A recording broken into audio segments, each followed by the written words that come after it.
Sticking to a good diet can be hard at times. But you know what's funny? I mean, it's not really funny, but we're always quick blaming our willpower or non-existent self-discipline. But sometimes we make it unnecessarily hard on ourselves. You know what makes it really difficult to eat well? You know, when you have a strong desire for high-calorie, reward-dense foods, and you know you shouldn't, yet you feel your self-control wane. It's when your hunger and satiety hormones are scrambled, like ghrelin and leptin.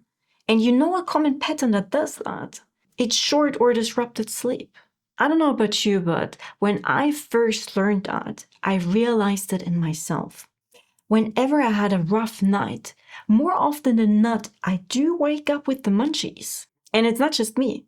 Many studies actually found that sleep loss increases intake by a few hundred calories. And in some controlled studies, it was as high as 550 calories extra. But it's not just the additional calories you eat. In other studies, they found that short sleepers have about 30% lower odds of sticking to their good diet, which actually doesn't surprise me. When I had a tough night, I don't wake up and feel like more broccoli. It's the reward-dense foods like pizza and pasta and cookies and ice cream and chocolate. But you know, it's actually a good thing.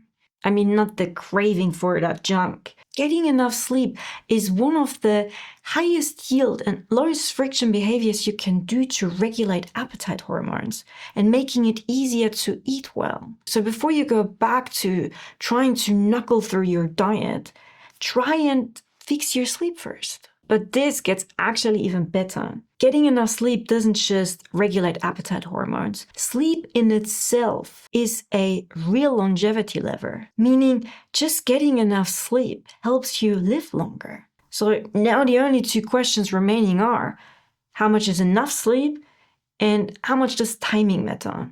As for how much is enough, generally speaking, most adults should get about 7 to 9 hours of sleep. And that target is for both to regulate appetite hormones and longevity-wise. Now, as always, there is nuance.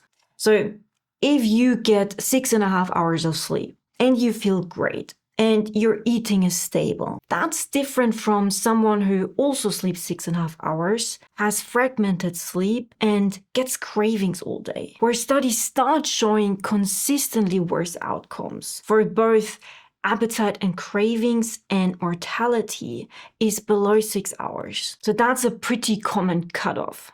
Now, as for timing, does it matter when you get your 7 to 9 hours? So is 1 a.m. to 9 a.m. the same 8 hours as 10 p.m. to 6 a.m.?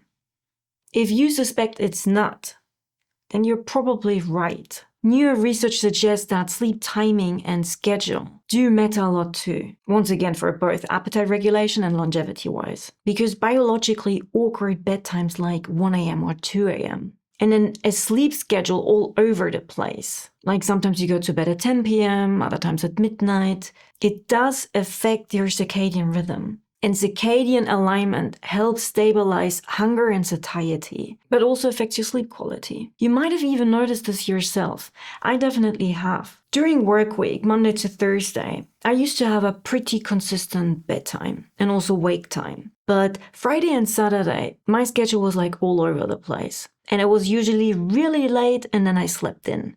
And then Sunday, I consistently had trouble falling asleep.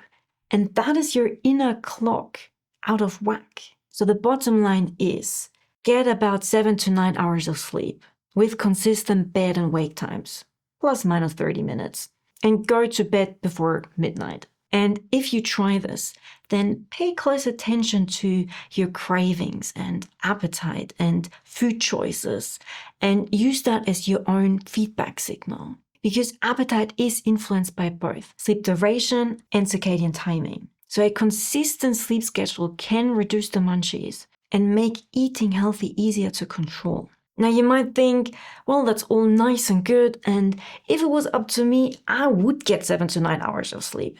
But I'm a really bad sleeper. Now, if that is you, there are a few things that sleep researchers suggest you can do to improve your sleep and sleep quality. Those are mainly things that target the circadian rhythm and sleep hygiene. And consistent bedtimes and wake times is often cited as one of the most effective ways to improve sleep. That is because it stabilizes the two main sleep forces, which is sleep pressure and circadian rhythm. So sleep pressure is the biological urge to sleep, and it's a chemical that builds up in your brain the longer you're awake. And when high sleep pressure coincides with the circadian window, so where sleep becomes easier, it tends to make you fall asleep faster and make you wake up less during the night. So that one is a pretty effective one, consistent bed and wake times.